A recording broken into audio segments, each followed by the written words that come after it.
Cette série balado vous est offerte gratuitement. Toutes les fois où vous soulignez votre appréciation à l'aide de 5 étoiles et que vous écrivez un commentaire sur les différentes plateformes, cela nous encourage. Si vous appréciez notre travail et que vous pouvez nous aider à soutenir financièrement cette création, vous pouvez faire un don. Toutes les manières de le faire sont inscrites après la définition de chaque épisode. À l'avance, un grand merci. Heureuse de vous retrouver. Bienvenue à un autre épisode de Nicole Bordelot en balado.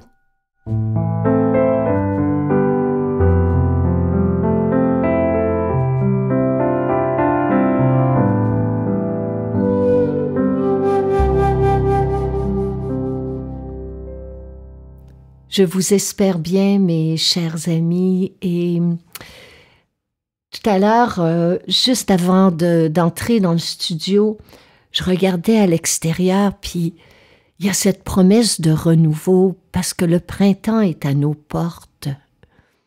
Et même si chaque jour on reçoit des nouvelles qui peuvent être angoissantes de notre monde, il y a quand même ici et là cette promesse que tout est appelé à changer continuellement. À preuve, au moment même où cette pensée a traversé mon esprit, j'ai vu apparaître soudainement dans la haie un magnifique cardinal d'un rouge éclatant, comme pour me rappeler qu'effectivement, si je reste dans l'instant présent, dans l'ici et le maintenant, il y a toujours autour de moi, autour de vous, autour de nous, la promesse d'un renouveau. Je pense que c'est pour ça que c'est essentiel qu'on ne perde pas notre capacité à s'émerveiller. Parce que l'émerveillement, c'est la capacité d'être pleinement présent pour accueillir la vie, pour la célébrer. Bon, en disant cela, je réalise et je sais très bien que ce n'est pas évident, que ces jours-ci, c'est pas facile pour personne de cultiver l'émerveillement. Quand on voit l'état de notre monde, on aurait plus tendance à céder au désenchantement. Justement à ce sujet, ce week-end, j'animais une conférence et il y a une dame qui, à la fin de l'événement, est venue me demander « Comment vous faites pour conserver une vision positive ?» Et je ne sais pas si ma vision est positive, je ne sais pas si je pourrais la nommer ainsi, que je porte sur la vie une vision qui est positive. Je serais plutôt portée à croire que ma vision est réaliste, en ce sens que je demeure consciente de l'état de notre monde. Je prends chaque jour de ces nouvelles et j'entends comme vous, je vois comme vous défiler les tragédies, les catastrophes, les mauvaises nouvelles. Mais je pense aussi qu'il nous faut cultiver une vision d'ensemble de l'existence, parce qu'aujourd'hui, quelque part, il y a des enfants qui vont naître et qui incarnent le renouveau de la vie. Aujourd'hui, il y a quelqu'un, quelque part, qui, comme on dit ici, va tomber en amour. Il y a des gens, aujourd'hui, demain, qui vont recevoir la nouvelle d'une guérison. Bref, c'est ça ma vision. Je me rappelle que notre cœur est assez vaste pour contenir à la fois le chagrin face à cette guerre qui semble ne pas vouloir prendre fin, face à l'état de notre planète, mais assez vaste aussi, pour préserver dans notre esprit une place pour l'émerveillement, une place pour l'ouverture face au changement, une place pour la souplesse, une place pour la gratitude. Et tous ces états d'être, lorsqu'on les observe de près, découlent d'une chose, celle d'être en pleine présence à soi, en pleine présence au monde.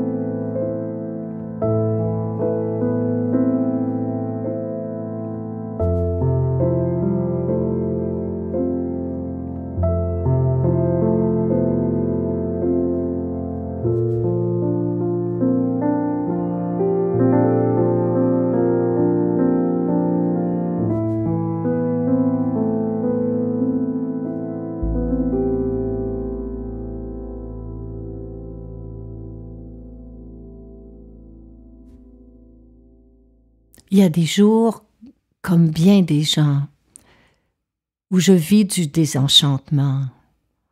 Il y a des moments aussi où je me vois céder au découragement. Puis lorsque j'en prends conscience, je tourne mon regard, mon écoute, mon attention vers la beauté du monde. Sinon, je risque d'oublier qu'elle est là. Elle nous entoure. Il suffit de faire un effort, de revenir au monde, de rafraîchir notre regard. Personnellement, pour m'y aider, à certains moments, je vais écouter un chant sacré ou une musique qui élève l'âme. À d'autres moments, ça sera une marche contemplative en nature. Parfois aussi, ce sera une simple méditation basée sur le souffle, avec la reconnaissance, la gratitude de ce vent mystérieux qui me garde de vie. À d'autres moments, ce sera la contemplation d'une œuvre d'art, d'un tableau, d'une calligraphie. Puis chaque jour, je vais tendre la main pour saisir un livre qui est sur ma table de chevet. Et c'est souvent à travers les mots des autres que j'arrive à retrouver mon propre émerveillement. Par exemple, aujourd'hui, je lisais un passage dans le livre Le sens du bonheur de Krishnamurti, où il parle de méditation, de l'écoute de la musique, et comment on peut le faire, peu importe ce qui se passe, en pleine présence. Voici ce qu'il en dit. Vous est-il déjà arrivé de rester assis très tranquillement, sans faire le moindre mouvement?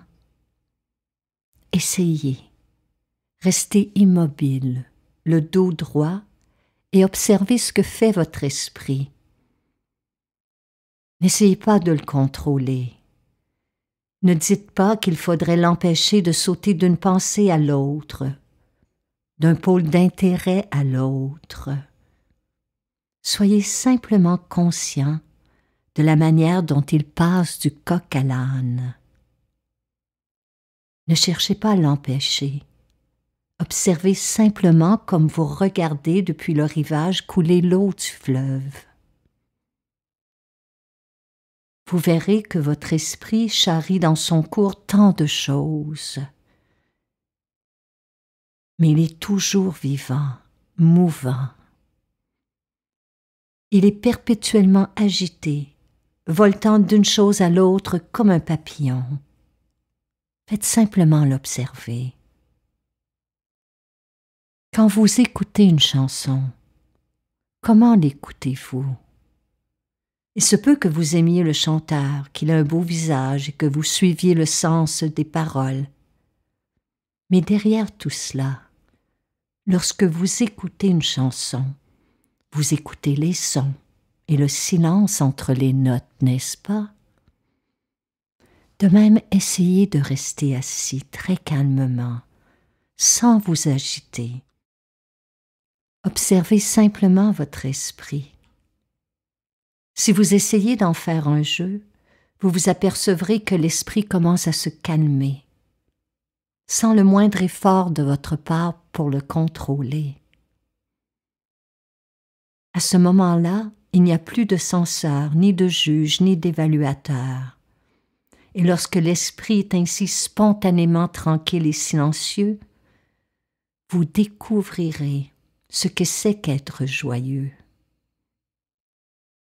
Savez-vous ce que c'est que la gaieté? C'est rire, tout simplement, se réjouir de tout et de rien. C'est connaître la joie de vivre, sourire, regarder l'autre droit dans les yeux, sans aucun sentiment de peur. Et Krishnamurti poursuit un peu plus loin pour nous parler de la beauté intérieure. Et j'ai choisi quelques phrases parce que j'y retrouve aussi les semences de l'émerveillement, comme si cultiver la beauté intérieure et cultiver l'émerveillement jaillissaient d'une même source, d'un même état d'être. En parlant de beauté intérieure, il nous dit que pour cultiver ce sentiment, il faut s'y abandonner complètement, n'avoir aucune retenue, n'être contraint par rien, être sans défense, sans résistance. Se laisser être spontané, se laisser prendre tout entier. Alors je referme le livre et ensuite je ferme les yeux. Je laisse ces mots résonner en moi. Voilà, ce sont des façons très simples pour moi de préserver, de cultiver l'émerveillement dans le terrain d'exercice qu'est mon quotidien.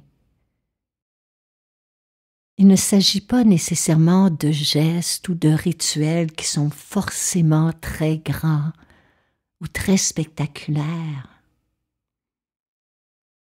Je pense que l'émerveillement, la créativité, la présence prend sa source dans une intention qui chaque jour doit être renouvelée, une intention qui est celle de vivre le temps qu'il nous est donné, de le vivre consciemment, de le vivre passionnément, de le vivre intensément,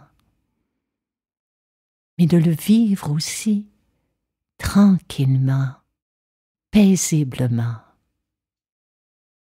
Vous, comment cultivez-vous l'émerveillement?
On ne peut pas s'émerveiller sans être en pleine présence. Et on ne peut pas être en pleine présence sans être attentif à ce que l'on fait au moment où on le fait.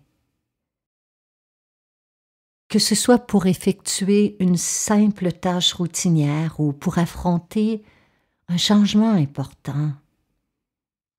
Je pense que chaque instant de notre existence peut se vivre plus consciemment. On peut dès aujourd'hui, dès maintenant, décider de développer une présence plus réceptive, plus attentive. Dès que l'on sort du jugement, on y est. Dès que l'on sort du tourbillon mental pour s'incarner dans notre corps, pour se relier à notre souffle, nous y sommes. Et du moment où nous atterrissons dans l'instant présent, inévitablement, notre expérience change.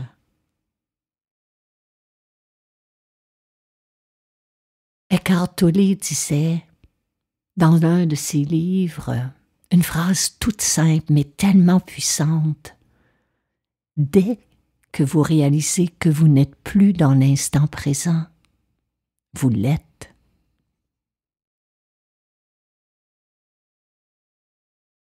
Donc chaque expérience qui nous est donnée de vivre est une invitation à prêter un peu plus d'attention. Là où vous êtes, s'il vous est possible de le faire, arrêtez-vous un instant. Faites une pause avec moi. Commencez simplement par inspirer et expirer lentement et profondément par le nez. En silence, en pleine présence, respirons ensemble pour 5 souffles.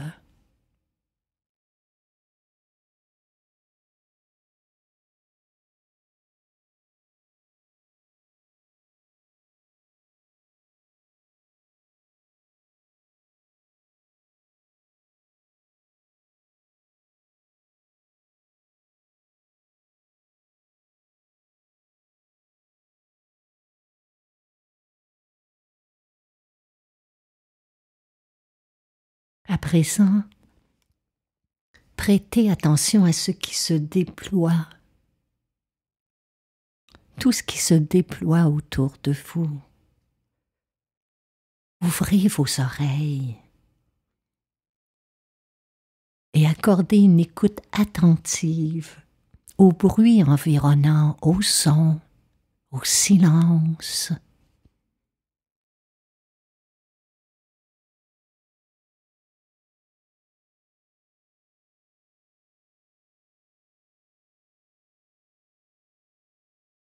Maintenant, prêtez attention aux odeurs, aux arômes qui flottent dans l'air. Faites simplement sentir les parfums qui sont là autour de vous, les senteurs, les odeurs, et accueillez tout ce qui se présente à vos sens sans jugement. Accueillez tout ce qui est, ici et maintenant, avec la même attention, la même présence.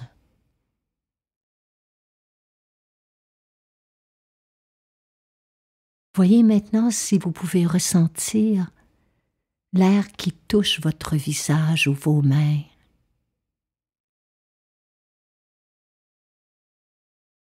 Que ce soit la brise, le vent ou l'air à l'intérieur d'une pièce, faites simplement ressentir ce qui touche à votre peau.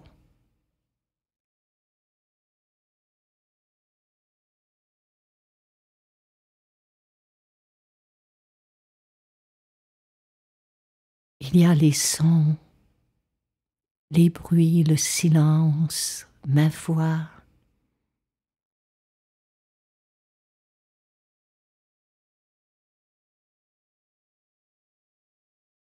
Il y a les arômes, les odeurs, les senteurs.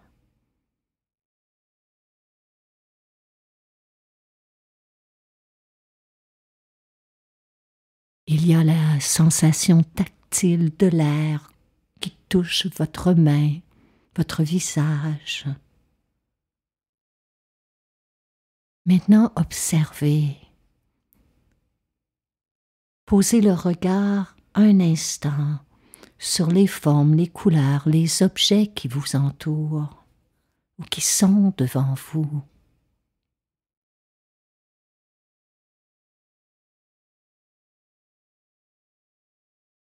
Observez-les attentivement.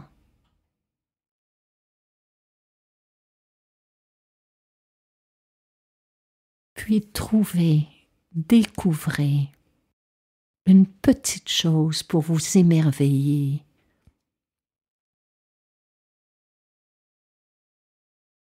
Trouvez une raison, en cet instant même, de savourer pleinement la richesse et la beauté de cet instant.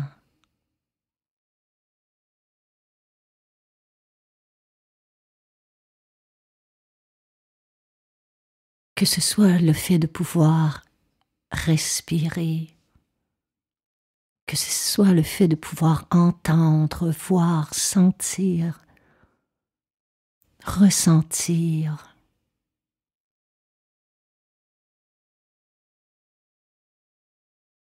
Tout cela nous fait réaliser le miracle d'être vivant. Et ce miracle ne se joue que dans l'ici et le maintenant. Voilà pourquoi je vous invite chaque jour quelques minutes à être véritablement présent pour redécouvrir votre monde.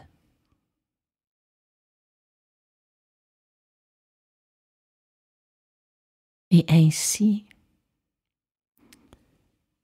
vous et moi, nous allons pouvoir nous joindre ensemble à tous ceux et celles qui font un pas, une action, un geste pour créer un monde meilleur.